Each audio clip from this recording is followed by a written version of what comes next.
என்ன செய்தார்? சிநேகிதனிடத்திலே பராமரிப்பை யார் வச்சிருந்தா? சோதரம் பவுலுக்கு இருந்தது. உணரப்பட்ட 5ஆம் அதிகாரம் 16ஆம் வசனம் சொல்லுது, இவரே என் சிநேகிதர். நாம் பாடும்போது சொல்லுகிறான், என் இயேசு என் மணவாளன் எனக்கு சிநேகிதர். ஹalleluya.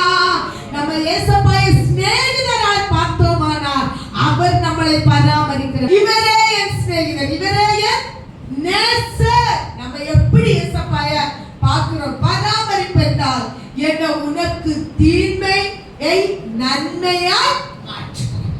தீமையை நன்மையாய் மாற்றுகிறார். பவுலுக்கு சிநேகிதராய் இருந்தார். பேரிஸ் என்றால் பாக்கியம் உள்ளவன் என்றார். வாசிங்க. உம்மாலே நாங்கள் மிகுந்த சமாதானம், மிகுந்த தேவன் பராமரித்தார் என்றால் பராமரிக்கிற ஜனத்துக்கு இருதயத்துக்குள்ள மிகுந்த சமாதானம். அல்லேலூயா சொல்லுங்க. சிலவங்களை எடுத்து பாருங்க, என்ன இருந்தாலும் ஒரு நிறம் இருக்கா. அருமையான பூஜை இருந்தாலும் நிறம் இருக்கா.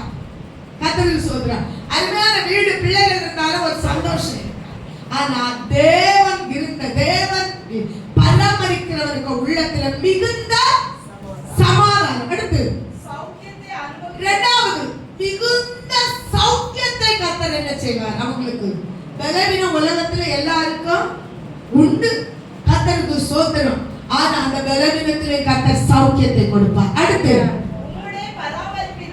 உம்முடைய பராமரிப்பினாலே இந்த தேசத்தாருக்கு சிறந்த நன்மைகள் கிட்டும். கரங்களை தூக்கி ஹalleluya. ஆமென் ஜீசஸ். 10 பேர் துன்மார்க்கன சன்மார்க்கன நம்ம போயிருப்போம்.